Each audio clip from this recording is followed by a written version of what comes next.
संकट के बीच पीएम ने लोगों से पेट्रोल डीजल की खपत कम करने की अपील की और खुद अपना काफिला छोटा कर लिया है। पीएम मोदी के काफिले में अब सिर्फ 2 गाड़ियां शामिल हैं, जिसका असर बाकी राज्यों की तरह बिहार पर भी पड़ा है। मुख्यमंत्री सम्राट चौधरी सहित राज्य के तमाम मंत्रियों ने कटौती शुरू कर दी है, तो केंद्रीय कैबिनेट के साथ सम्राट कैबिनेट ने भी कुछ बड़े फैसले लिए हैं। सबसे पहले ये रिपोर्ट देखिए, फिर खबर तो समझिए। हमें पेट्रोल डीजल का उपयोग कम करना होगा।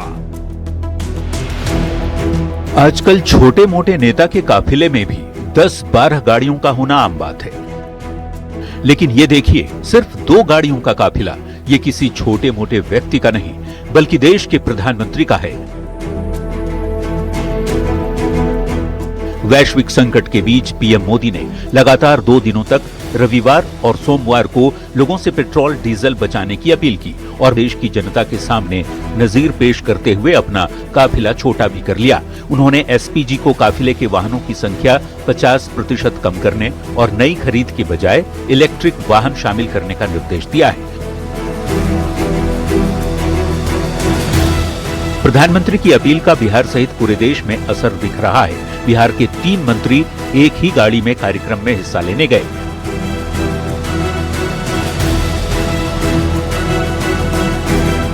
प्रधानमंत्री जी का जो अपील है उसका जो साफ असर जो है वो दिखाई पड़ रहा है और यही कारण है कि 3 मंत्री जो हैं एक गाड़ियों से यहाँ पे कैबिनेट पहुँचे हैं। प्रधानमंत्री की अपील के बाद मुख्यमंत्री सम्राट चौधरी ने भी अपना काफिला छोटा कर दिया।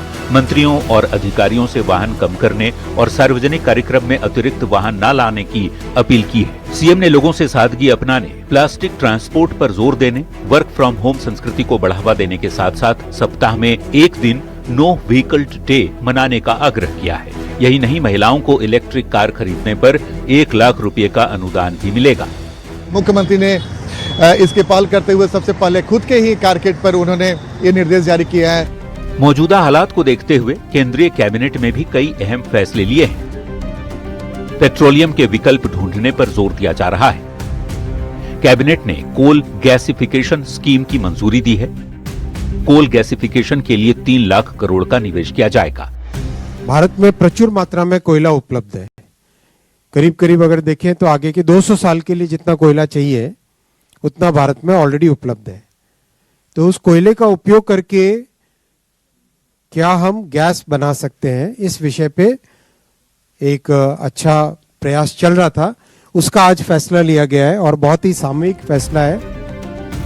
बता दें कि भारत अपने जरूरत का ज्यादातर कच्चा तेल विदेशों से मंगाता है। पश्चिम एशिया के बिगड़े हालात की वजह से क्रूड ऑयल की कीमतें लगातार बढ़ती जा रही हैं, जिसका असर भारत की अर्थव्यवस्था पर भी पड़ रहा है। हालात खराब ना हो, इसके लिए प्रधानमंत्री ने लोगों से कई अपील की। खुद अपना काफिला छोटा कर एक मैसेज दिया, जिसका असर कई जगहों पर दिख रहा है।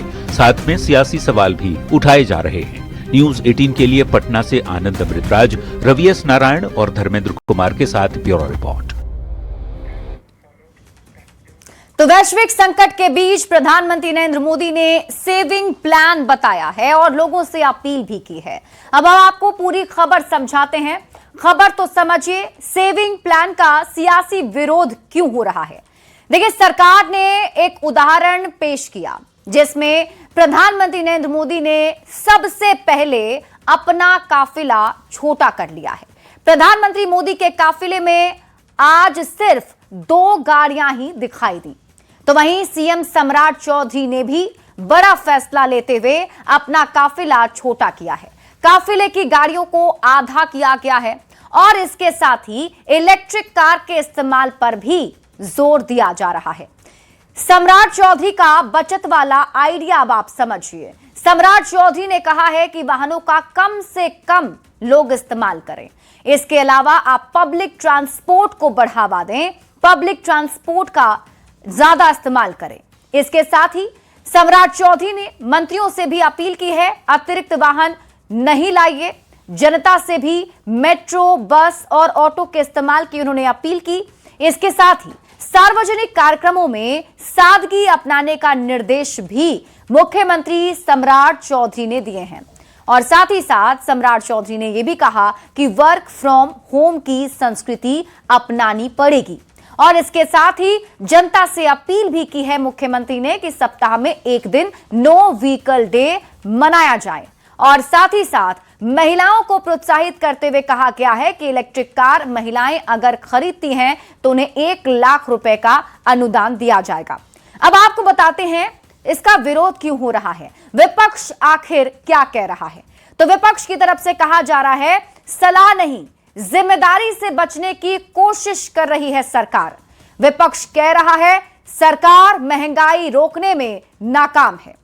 अब जबकि प्रधानमंत्री नरेंद्र मोदी की अपील पर विपक्ष सियासत खोज रहा है, तो ऐसे में खबर तो समझिए।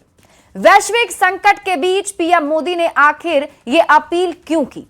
देखिए, विदेशी मुद्रा की बचत होगी तो वैश्विक संकट का असर भारत पर कम होगा और यही स्ट्रैटेजी अपनाई जा रही है। अब आप कहेंगे कैसे कम होगा, तो वो भी समझ लीजिए। पेट्रोल डीजल का उपयोग कम करने की सलाह क्यों दी जा रही है? तो आपको बता दें कि भारत जरूरत का 70% तेल आयात करता है, जबकि पिछले 2 महीने से युद्ध की वजह से क्रूड ऑयल 50% महंगा हो गया है। अब आप समझिए कि जरूरत का तेल आयात करने पर खर्च कितना आता है। तो आपको बता दें कि 2024 और 25 के आंकड़ों के मुताबिक 11.66 लाख करोड़ रुपए खर्च हुए थे, जबकि 2025 और 26 में 10.35 लाख करोड़ रुपए खर्च हुए थे। तेल संकट का भारत पर कितना असर पड़ रहा है वो भी समझिए। तो तेल कंपनियों को घाटा हो रहा है। प्रति महीने अगर घाटे की बात करें 30,000 करोड़ का नुकसान घाटा तेल कंपनियों को हो रहा है। अगर प्रतिदिन की बात की जाए तो करीब 700 से 1000 करोड़ का घाटा प्रत्येक दिन इन तेल कंपनियों को हो रहा है। और तो और तेल भंडार में गिरावट भी आई है, जो पिछले 10 सालों के न्यूनतम स्तर के करीब है। अब बात सोना की कर लेते हैं। सोना को भी खरीदने से रोक लगाने पर अपील क्यों प्रधानमंत्री ने की है वो समझिए।